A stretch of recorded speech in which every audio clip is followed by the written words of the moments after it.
Hello, everyone. Hit the like button. Hit the like button. Give me some ones in the chat if you can hear me. Ones in the chat if you can hear me. All I need is some ones in the chat, and I'm about to get this thing on the road. I'm not going to do a whole lot of talking. I'm not going to do a whole lot of digressing in this video. I'm getting straight to the point. All right, you all can hear me. Great. Hit the like button. Listen, if you let's see here, let me get myself together. Hit the like button on your way in. If you would like the uncensored version of my videos, the link to my Patreon can be found in the description. Many of you will already know that, but for those of you who are newer to the channel, link to the description. Link is in the description to my Patreon. You can find videos from YouTube that are uncensored and extended on Patreon. You can also find several videos that you cannot find here on YouTube. You can find them on Patreon. All right. Now, I've been researching all day. I was trying to decide if I wanted to do an actual video or a live. And if I decided to just do a video and edit this, the video wouldn't come out until like 10:30, 11 o'clock tonight. So I'm ready to get this over with and just present it to you all this way. Maybe I'm going to regret that later. I don't know. But what matters is the information that I'm able to give you all, right? We've done a background check on Erica Kirk at least 2 times on this channel. And the videos performed really well, and they were received fairly well. We've done a background check on Charlie Kirk. Erica Kirk's family, we have proven that her family has some sort of ties to intelligence agencies, or at the very least, the government. That's not even debatable. All right. We have also been able to prove that Charlie Kirk's family is directly connected, or at least his father was directly connected to Donald Trump. That has been proven as well. All right. But who we have not done a background check on is this guy right here. As I'm sure many of you remember this guy. His name is George Zen. Once again, hit the like button on your way in, please. I would really, really appreciate it.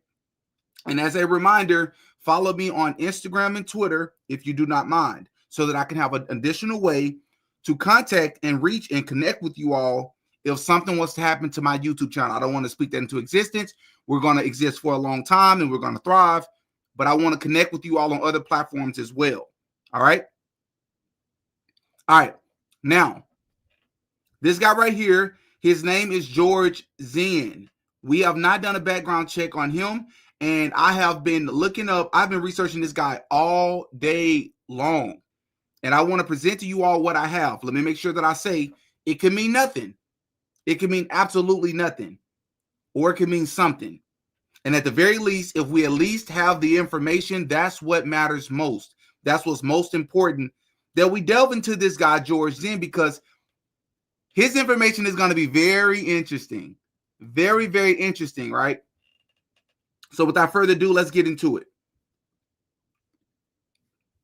So did you know that this guy, let me make him bigger.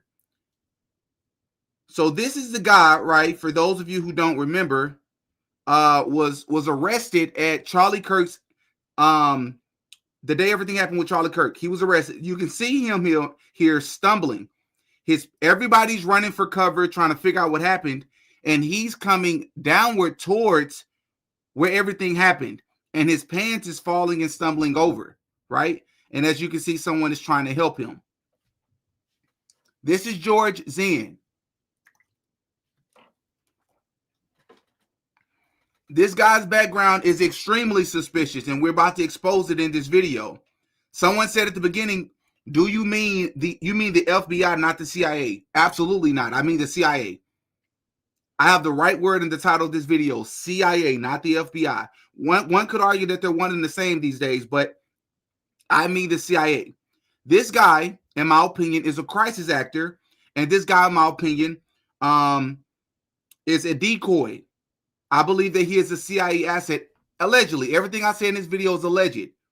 If you do not like rabbit holes, if you do not like connecting a lot of dots, if you do not like reading articles or hearing someone read articles, long paragraphs, this is not the live for you. I'm giving you a heads up now. This is not the live for you. All right? right? One could argue that he is CIA. One could argue that he's Mossad. I'll let you all decide if you believe any of this. I'm just going to present the facts to you, all right? So let me put his image back up on the screen, and we can proceed. So this guy right here that you're looking at, his name is George Zen. And did you know that he has been a registered Republican for the majority of his life? That is until the day of the Charlie Kirk assassination, which is actually fairly similar to the supposed kid who was behind the Trump assassination in Butler, Pennsylvania, right? But this guy, George Zen, has been a registered Republican for the majority of his life. That is until the day of the Charlie Kirk assassination, where he was labeled a quote-unquote far-left lunatic that just wanted to silence Charlie Kirk, quote-unquote, right? And it also reminds me of the family of Tyler Robinson, because supposedly he comes from who, to my understanding, a registered Republican family that have admitted themselves to liking Charlie Kirk. But we'll get into that later in the video, right? Also, did you know that this guy, George Zen, married a woman by the name of Kathleen Edwards, who is referred to as the Cat Lady, who just so happened to work for the IRS?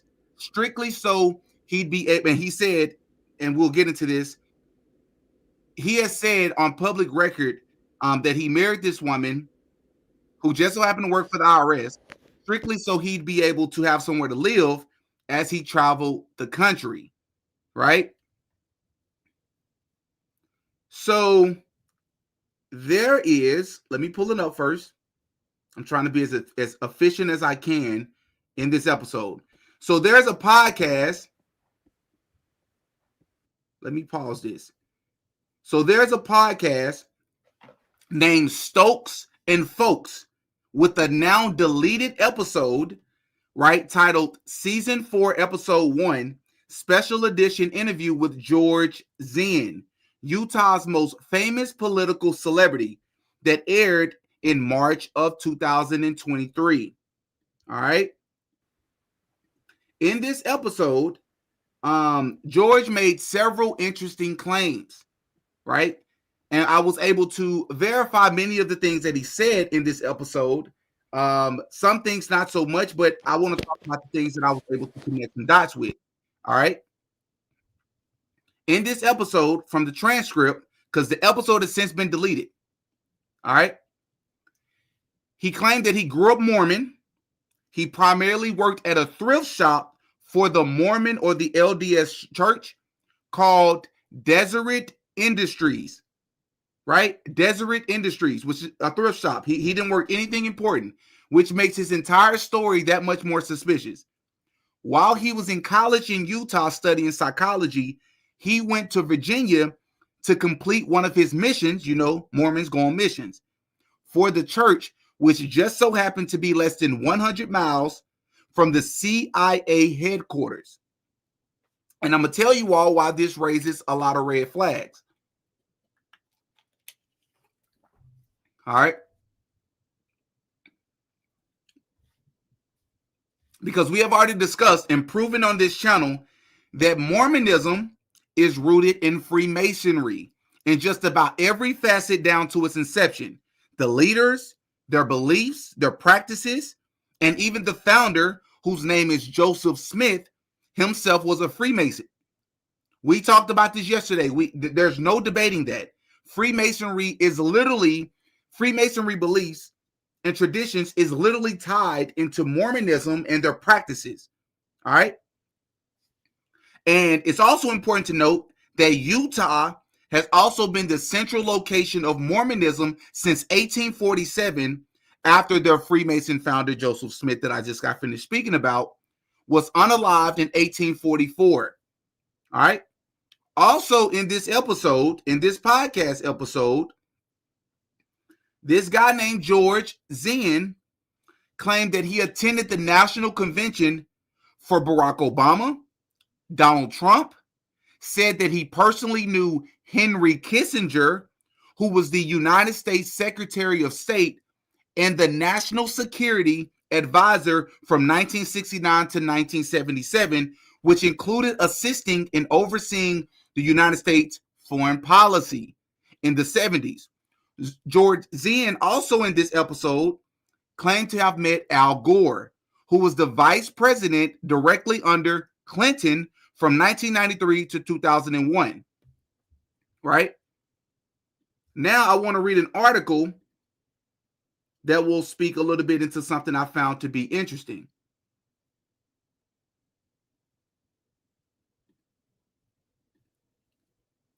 So there is a film or a documentary called 33 and Beyond, The Royal Art of Freemasonry. All right. Here's the cover of it so you all can get a good look. This documentary was written and directed by a guy named Johnny Royal. He released the fascinating documentary 33 and Beyond, The Royal Art of Freemasonry, a film that covers the history, mission, and international appeal of the fraternity. Royal, who calls himself the Kubrick of Freemasonry, is an active master Mason, as well as a member of the Knights Templar and the Scottish Rite, all things we've talked about on this channel. He found himself inspired to create this film by his own journey through the craft. While living in London in 1977, Royal stumbled upon the Grand Lodge of London. Intrigued by the architecture and beauty of the building, he dove into researching Freemasonry and quickly found himself connected to the values of the organization. In 2019 and 2020, Royal released another cinematic works on Freemasonry, like The Wisdom, and a lot of other stuff that y'all can read there. What I really want to get to is this last sentence. Royal has over 10 years of digital marketing experience and has directed digital campaigns for President Obama, Vice President Al Gore, and Elton John, who we've also spoken about briefly in the past when I've talked about the music industry, as many of the musicians are also Freemasons during his time in the industry. Why did I want to point this out? I wanted to point this out because we've already shared many times in the past that most presidents are public Freemasons, right? That's not even a debate. Most presidents are publicly known to be Freemasons. I believe all of them are. Most presidents are related to one another, all right? So I found it interesting that an openly master Mason who's putting together Freemasonry documentaries has closely worked with presidents and also Vice President Al Gore, who this guy, George Zen, said that he personally have met multiple times. All right. But let me continue.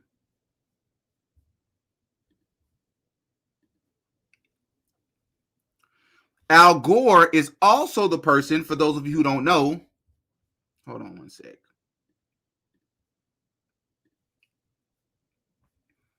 Al Gore is also the person, for those of you who don't know, who lost the presidential election to George W. Bush after it was a really close race. I know a lot of us are a lot younger, that being, if you were born in the 90s or later, like myself, then a lot of us were probably too young to understand this. But if you look in history, Al Gore was actually in a really tight presidential race against George W. Bush, which brings me to my next person. George also claimed to have attended both inaugurations of George Bush. He also claimed to have met a guy by the name of Dan Quayle, who was George W. Bush's vice president. These are all the things that this guy George Zen right here that you're looking at.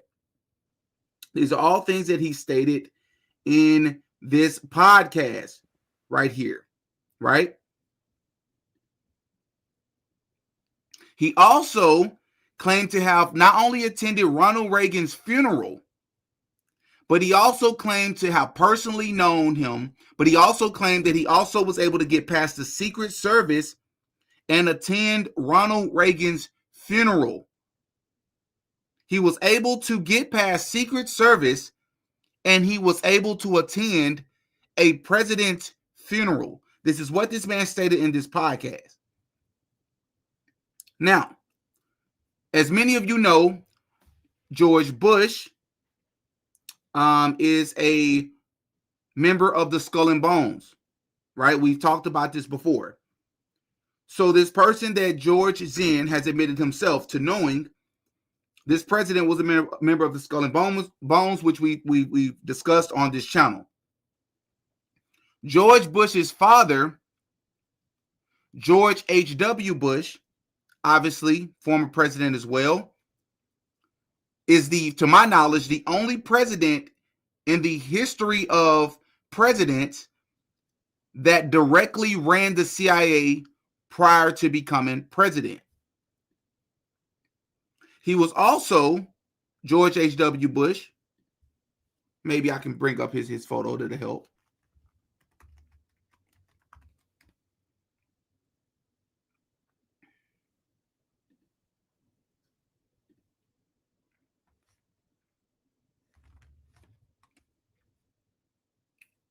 Let's see here. I'm going to bring up George H.W. Bush. Let's see.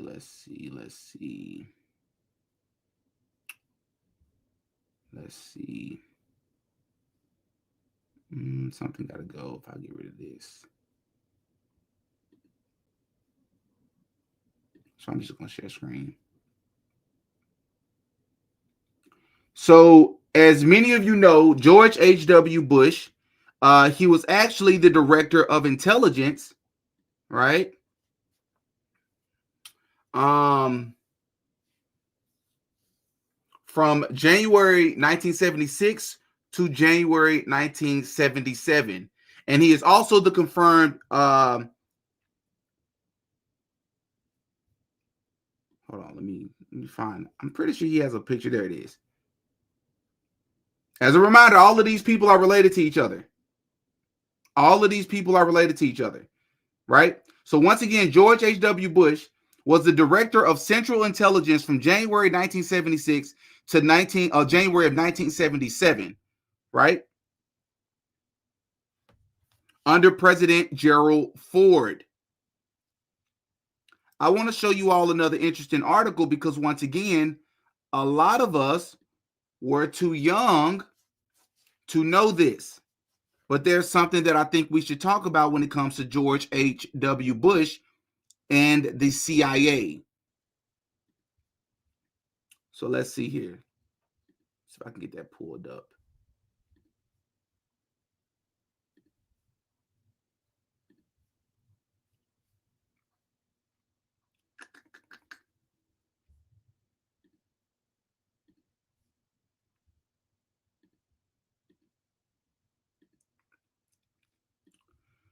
So it says here, so as you can see here, this is George H.W. Bush standing here in the CIA office or headquarters.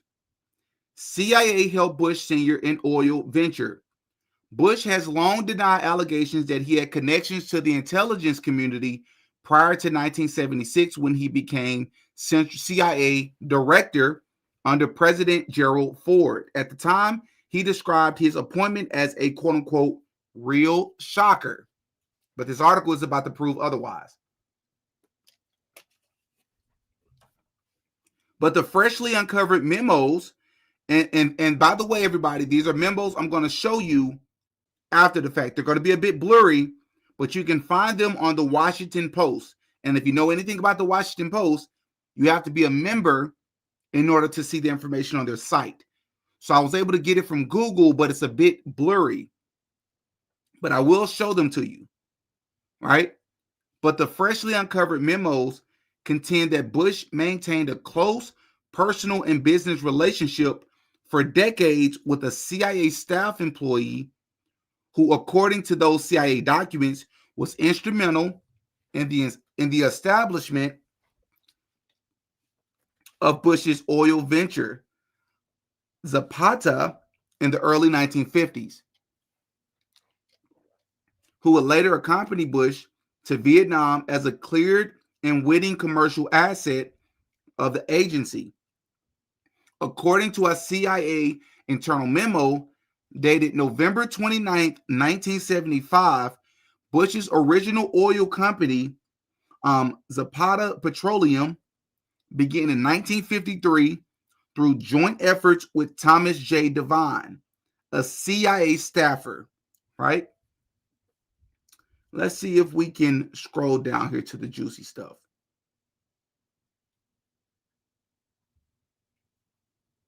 It was while Devine was in his new CIA capacity as a commercial cover officer that he accompanied Bush to Vietnam the day after Christmas in 1967, remaining in the country with the newly elected congressman from Texas until January 11, 1968.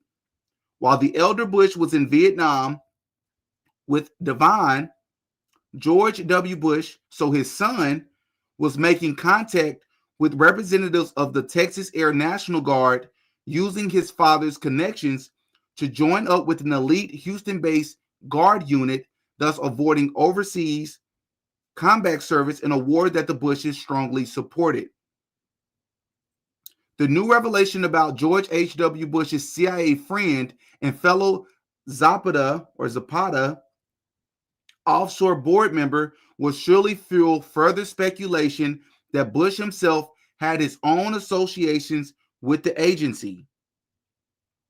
Right?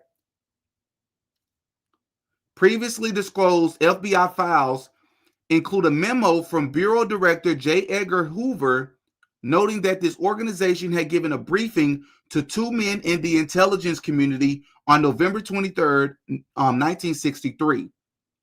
So this is before he stepped into his position as president, worked under Gerald Ford. This is before he became CIA director. The day after the assassination of John F. Kennedy. The memo refers to one as Mr. George Bush of the Central Intelligence Agency and the other as Captain William Edwards of the Defense Intelligence Agency.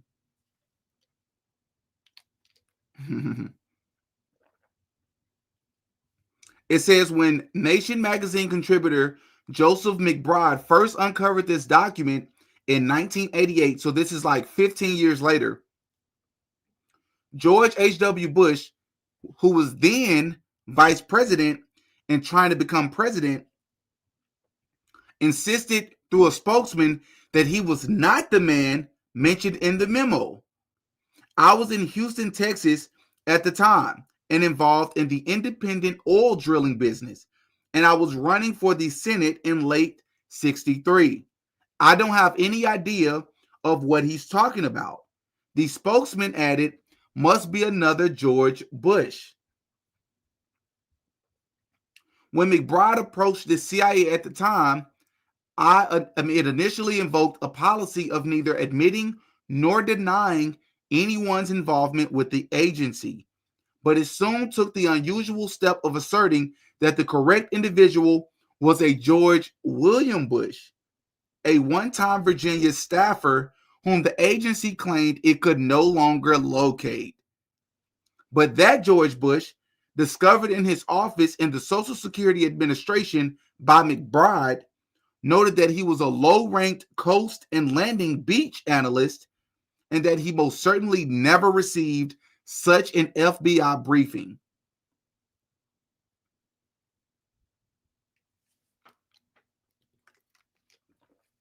It was perhaps to help lay to rest the larger matter of the elder Bush's past associations that the former president went out of his way during his recent eulogy for President Ford to sing the praises of the Warren Commission report. And we talked about the Warren Commission report, which I'll get into that here in a sec, as the final authority on those days. After a deluded gunman assassinated President Kennedy, our nation turned to Gerald Ford and a select handful of others to make sense of that madness. And a conspiracy theorist can say what they will, but the Warren Commission report will always have the final definitive say on this tragic matter. Why? Because Gary Ford put his name on it, and Gary Ford's word was always good. Interesting. Let me tell you all why this is especially interesting.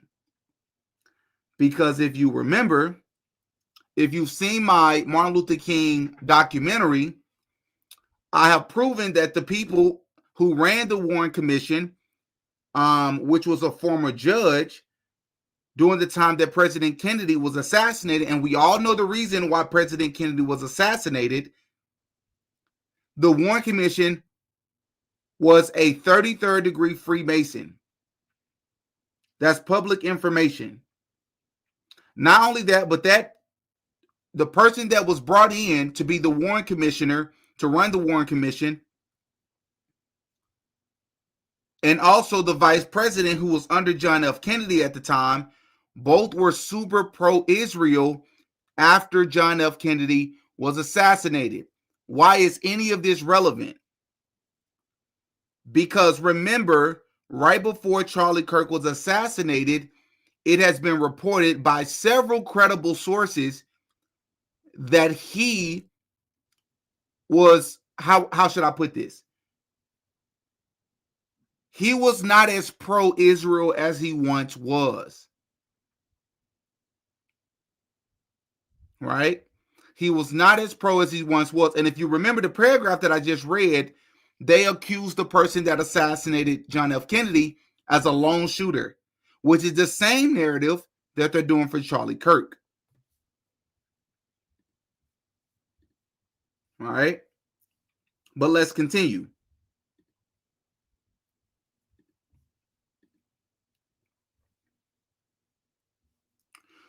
George Zen was also interviewed regarding 9/11, right? And many people have stated that this guy was actually present, but I have not been able to find any credible information on that. But I was able to find a very interesting interview. This same guy, George Zen, was interviewed. He was interviewed immediately following 9/11, despite the fact that he states that he wasn't even in New York. Apparently, he was in another state and he only saw it. Or maybe I'm remembering that incorrectly. Candace Owens spoke on this a little bit, but Candace Owens, I don't think, has the interview. Let me bring you all something that I haven't seen anybody else cover. George Zen gave an exclusive interview about 9/11. Take a listen to this. Just on September 10th, 2001, and I'm a huge Broncos fan, so I was. It was the opening night of Denver Broncos Stadium. I went down there, and we were playing the Giants that night, and so it was a huge event for us. I even remembered everything that happened. We opened the stadium on September 10th, 2001. And so, I was, we won the Giants, which was good. I remember that was when Ed McCaffrey actually got hurt that night on a season-ending injury. And so I'm ready to go leave the hotel on September 11th, early that morning, and go back to Salt Lake City. And they said, come down, look in the lobby. Something's happening here. They said there's a plane that's headed towards one of the towers in New York City, and we're just glued. Everybody in the lobby is just going, wow, is this pilot error? What's going on here? It was very confusing. And we see that plane go in, and we just think, wow, and then I think it was a 9/12 or something like that that second plane hit that tower. Immediately chaos in that hotel lobby. There was everybody was on cell phones. People had friends, family, everybody they knew in New York, and we just said, oh, that's got to be something. That's terrorist attack or something like that. We weren't quite sure. We thought that because there'd been attack like several years earlier in the basement of that tower. We thought that this was the same guy that had come in and just kind of finished the job, and so Denver immediately turned. Now Denver does have a World Trade Center, but it's really not on the same level as the one in New York City. I mean, it's just an operating facility. It's just a business facility. So I don't think it had any kind of particular attraction towards what was happening at the time. But I go down in Denver, downtown, to see what's going on, and it really hadn't hit people. I mean, it was kind of business as usual for a while. And then that night, they had frozen all the airplanes and all the flights out. I couldn't get home. So I was stuck a little bit longer, I think at least 2 or 3 days longer in Denver. And was just glued to my TV, just wondering what was always happening, because, you know, we just didn't know exactly that, you know, that it was exactly a terrorist attack. We did have some idea, you know, there was something going on, because we dealt with Bin Laden before in separate instances, so we did suspect that it was Al-Qaeda involved in that. I've since been to Ground Zero at least twice. The first time they were just barely cleaning up. I think I was there two years later up at New York City. I went up there for we actually had the National Republican Convention up in New York, and I went up for the National Convention, and got to see a little bit of Ground Zero. In fact, our headquarters was right across the street of the Marriott Hotel, and we could oversee what was going on there. We could see some of the workers and the things that were going on. Just very sad. Couldn't be very close to it, because they were still cleaning the place up, and it was still a recovery effort. And so what I did, and I left a little note on, you know, I drew an American flag. They had a wall around there where people could leave different messages or whatever they wanted, you know, about loved ones. And I drew an American flag and gave them, you know, said whatever, and God bless America. And then I went back, I think a few years later, and I noticed they had blackened over the entire memorial wall with paint. And I felt very sad that they had taken everybody's sentiments and just basically just, but there was no way they could keep it anyway, because it was just a temporary wall, and they wanted to put that memorial up there. So, you know, basically that's my experience with what I went through with 9/11. I really didn't have anybody I knew that was up there, but the feeling of, you know, it changed America forever. I just, you know, it's just unbelievable with the amount of patriotism we saw. You know, flags in every window. And, you know, united for that short period of time. I just wish that it could just stay that way. Somebody said that they haven't seen that kind of unity in the country since Pearl Harbor in 1941. Yeah, I think the point has been. The first question I have is, why is this person being interviewed?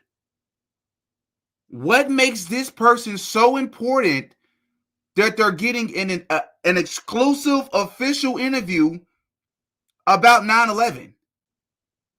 It's almost like this person is being put here to spread propaganda, to help shape a narrative about maybe what he believes or who he believes is behind 9/11, right?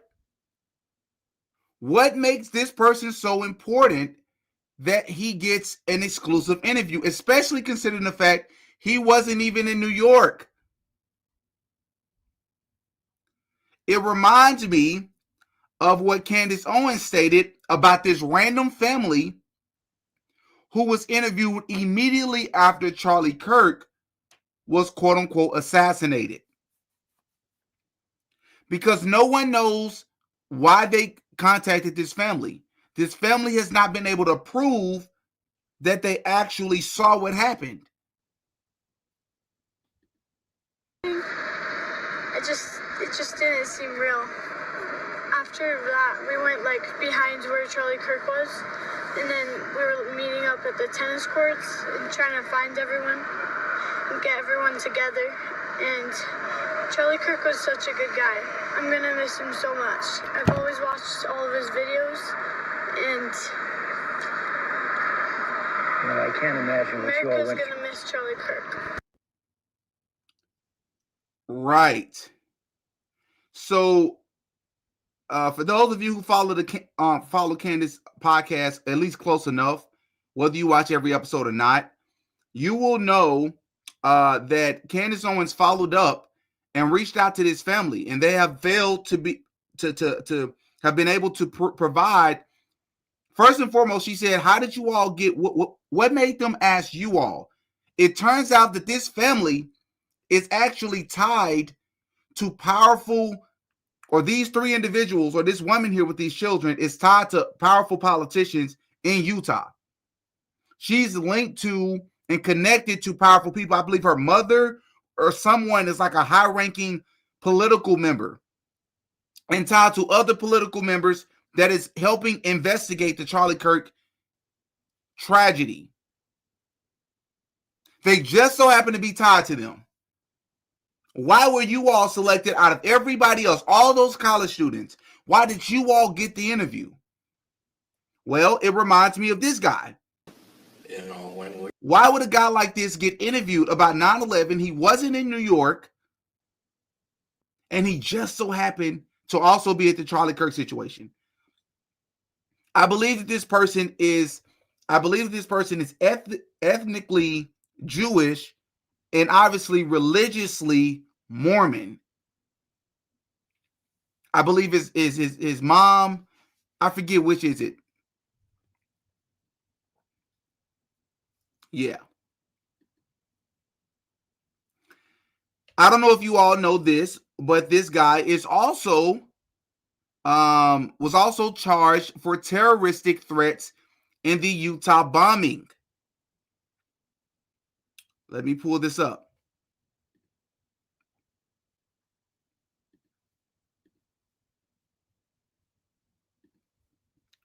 All right.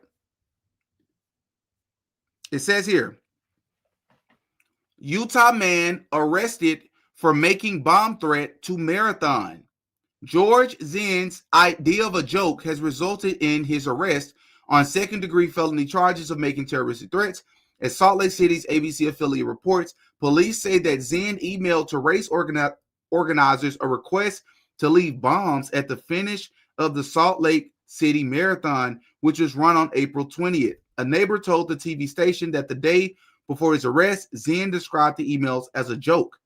Zen is reportedly well known to the police for pranks and similar antics, and was removed from a hotel last summer's Republican National Convention in Tampa Bay, Florida, for trespassing.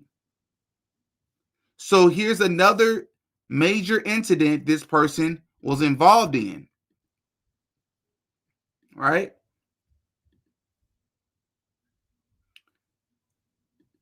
He seems to be at the headline of so many different major events, showing up to Republican National Conventions and, right?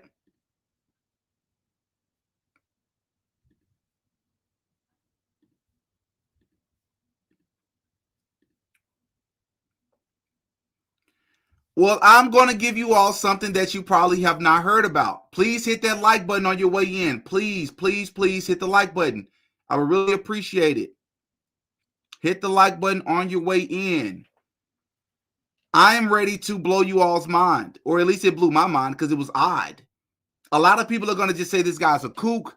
There's more to this than just being a kook, because this is happening in different places throughout the, like these two incidents happened in Utah.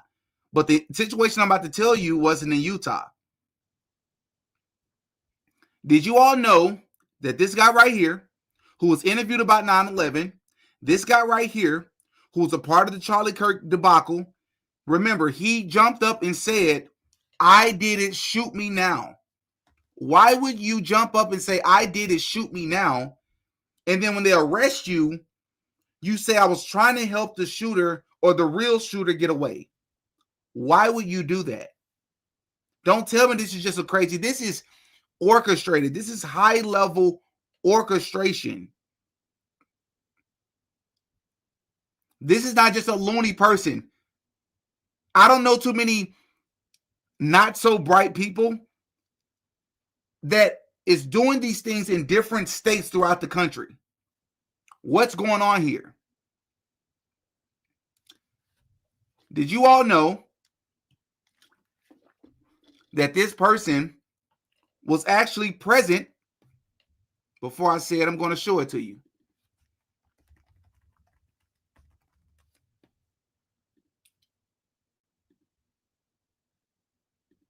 Let's see.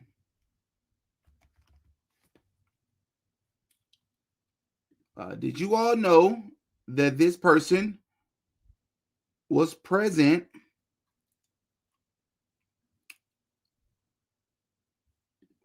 for the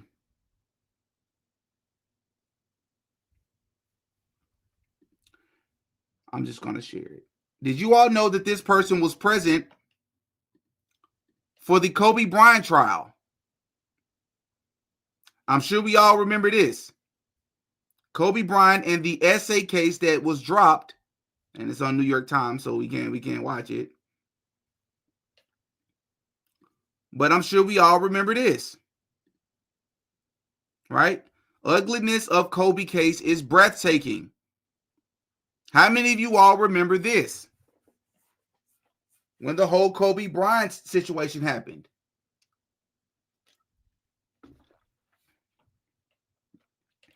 Well, did you all know that Kobe Bryant was one of, or George Zen rather, was one of very few people that was allowed into the courtroom for Kobe Bryant's trial? Let me see if I can pull this up. It says,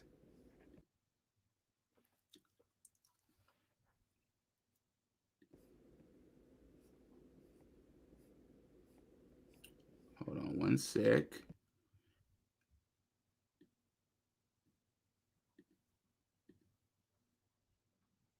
It says here, a handful of people lined up at the courthouse to get passes for the hearing. Among them was George Zen of Salt Lake City, who arrived on a Greyhound bus to watch the spectacle. And he even got some quotes at the trial stating that I don't consider Kobe a role model. This is on CBS News for anybody that's wondering where to find this.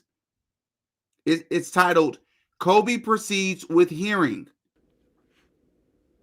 And down at the bottom, it literally talks about Mr. George Zen being present. Not only was he present, but it was so important that CBS News included it in their article. What is it with this guy? Right? Why has he had all these major incidents? Kobe's trial, why would you be there? Why would you be giving quotes? And why would CBS News value your quote so much that they're placing it on their website? Why? Right?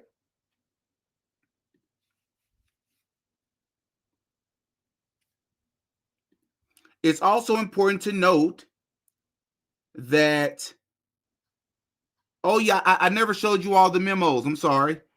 Here are the memos that debunked or contradicted the claim from George H.W. Bush, who was stating that he did not have a connection to the CIA prior to becoming the director.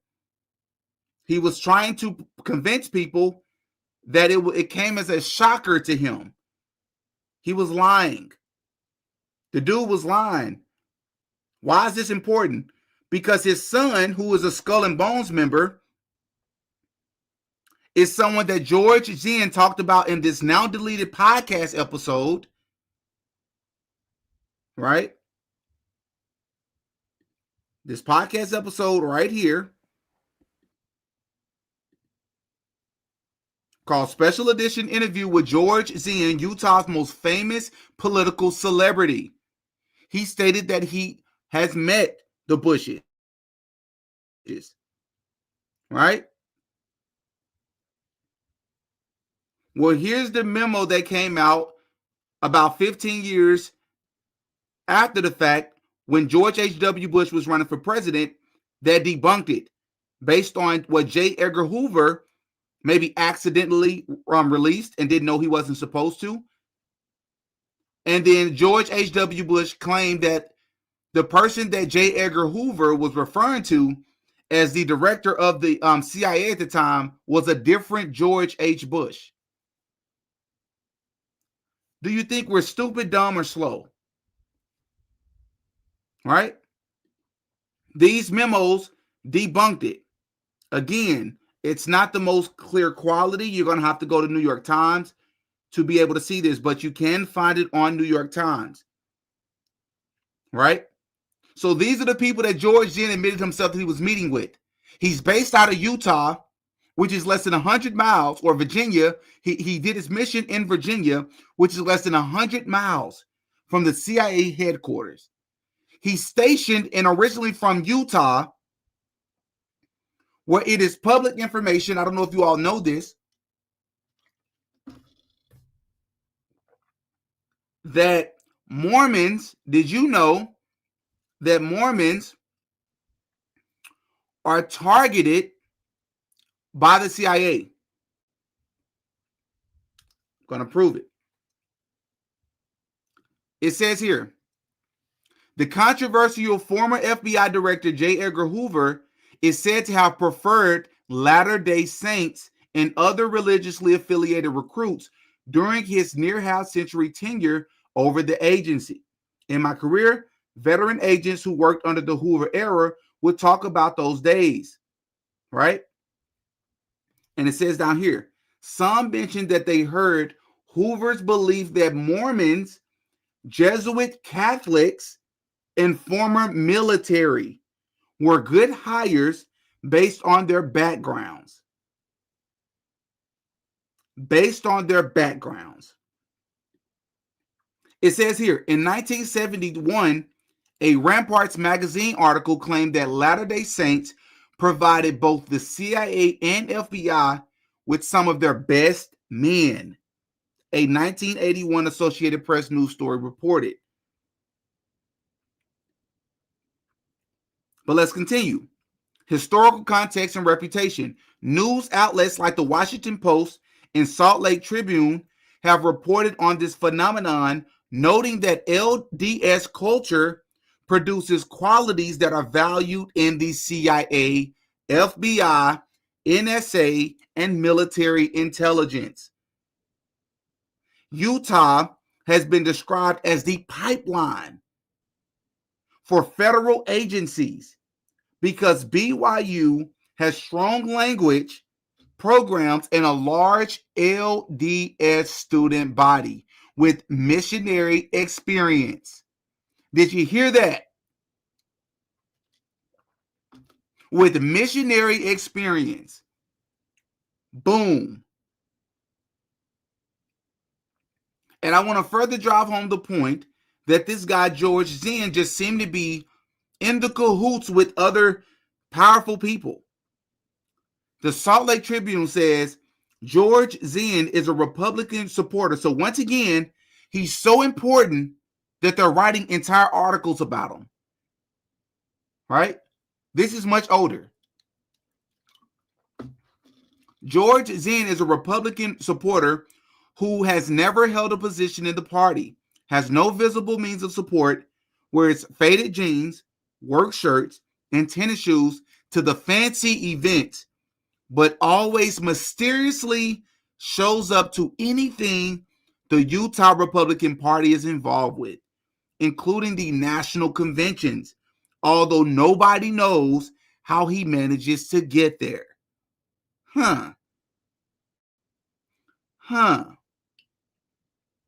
Interesting. Right? In many ways, he has become the unofficial mascot of the Utah Republican contingent. And several months ago, when he was thrown in the Davis County Jail for failing to pay fines for riding tracks and front-runner trains without proof of payment, Salt Lake County Councilman and former GOP state chairman Richard Snellgrove launched a fundraising drive to pay the $1,700 in outstanding fines to quote-unquote free George. It even says in 1988, as the story goes, George Zen appeared at the Republican National Convention in New Orleans, so in a completely different state once again, but had no place to stay. So T.H. Bell, the Utahn, who was Ronald Reagan's Secretary of Education, let him sleep on a cot in his hotel room. They want us to believe that this person was just a random person that just grew in popularity. So much that they trusted him to sleep in their hotel rooms, that he's linked to all these presidents and politicians. They're paying off his fines for him. What? Right? What? Something else that's very interesting that I want you all to understand is that Kash Patel, it says here in the Daily Mail, Kash Patel questions grow as it's revealed he gutted the Utah FBI leadership before Charlie Kirk assassination. So I'm going to make sure we're all on the same page with this. The director of the FBI, Kash Patel, who has been extremely suspicious and very underwhelming since he's been hired, he hired an entirely new leadership for the Utah FBI headquarters before Charlie Kirk was quote unquote taken out. Why is this even more interesting? Because this was the guy that they hired. Because this guy has a long history in DC. He's very much so tied in with Kash Patel, Donald Trump, and this entire administration, Marco Rubio. Now he dropped everything, picked up his bags, moved to Utah after Kash Patel decided to just randomly fire the Utah FBI director to replace him with this guy. And then the Charlie Kirk situation happened.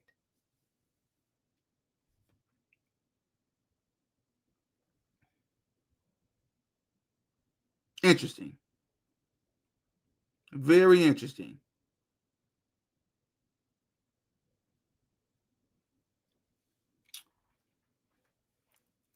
How is it that you are known to be a disruptor, known to be a decoy, a political disruptor, but you're constantly allowed in these spaces? Some of the biggest situations in American history over the past 25 years, this guy has been present for it.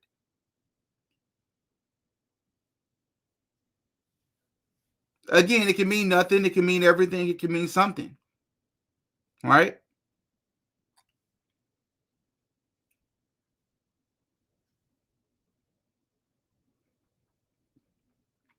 Once again, hit the like button, guys, if you don't mind.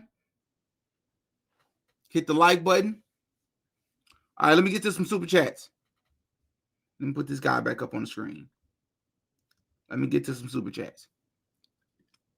Odetta White, thank you so much for the follow super chat. Thanks for the truth. It's hard for some to swallow. Absolutely. Jeremy Johnston, thank you so much for becoming a member.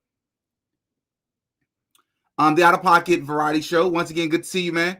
Thank you for the $5 super chat. George Zen, Z is the 7th letter. Z is the 26th. FBI and CIA was founded on 7/26. Wow, that's crazy. Maybe that's a weird coincidence. That's crazy.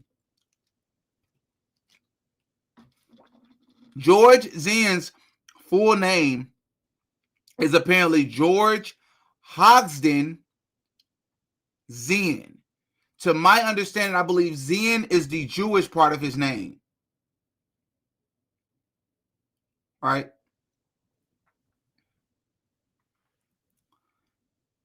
And I believe Hogsden is the wife of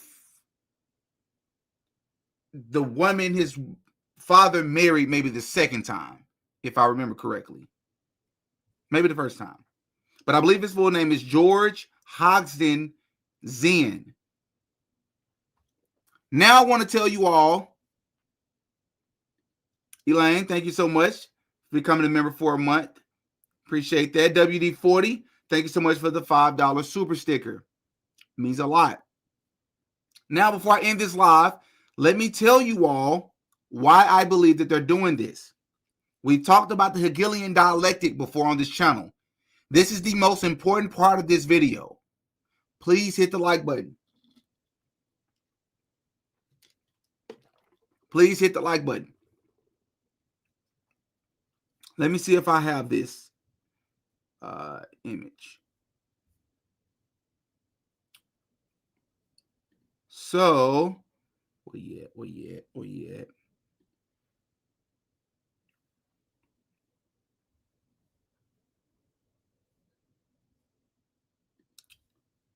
So there's something.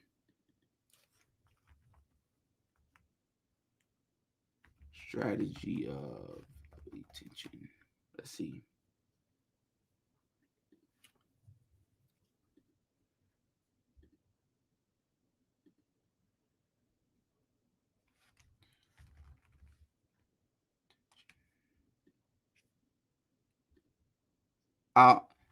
I'm downloading these photos so I can be able to show you all something, so I can explain to you all why I think that they do what they do. All right. So there's something called the strategy of tension. Have any of you ever heard of the strategy of tension? It's similar to the Hegelian dialectic tactic that we've spoken about many times on this channel. I'm going to explain to you why I believe that the government and high society is why they conduct these things on the public.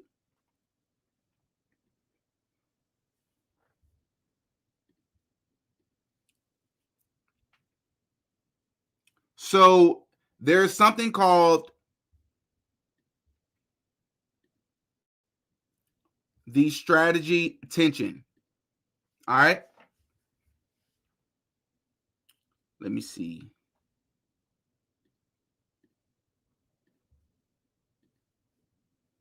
Boom, boom, boom. All right. So let me get this one up here first.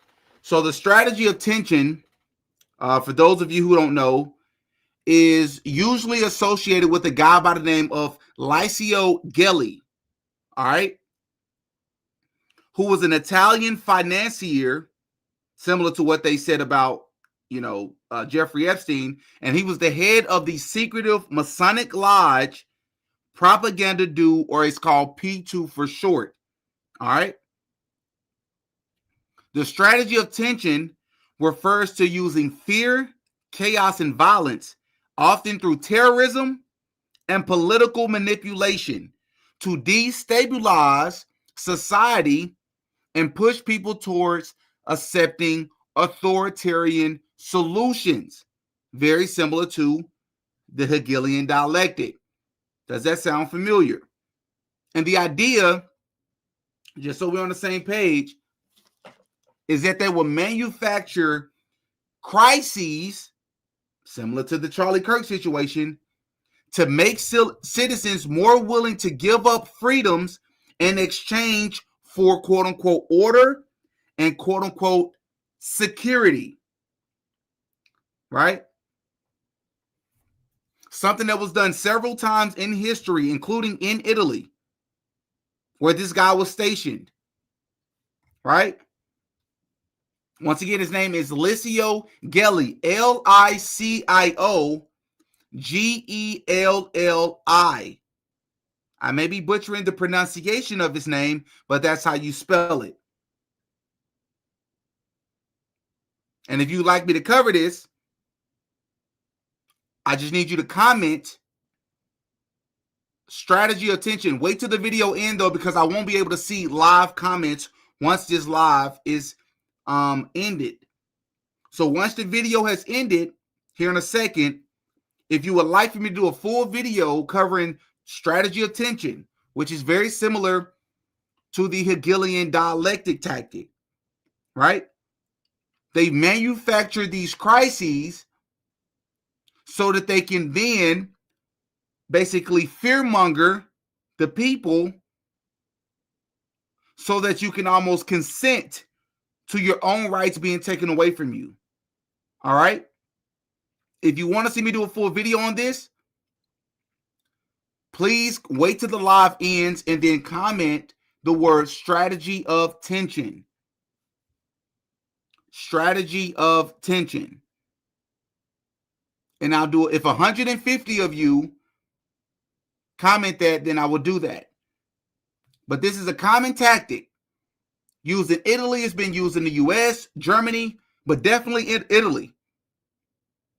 Right? Prevention, dissent, repression, isolation, terrorism, and the cycle continues. Right? So, yeah. Okay, man. So, as always, man, hit the like button. Give me your thoughts. That's what I have for you all. Let me know what you think. Do these connections mean nothing? Do they mean something? Do they mean everything? Nothing, something, or everything? Let me know what you think. I've addressed the super chats. Love y'all, man. Thank y'all as always. I'm Demetrius. I go by Didi. I'm out. Peace.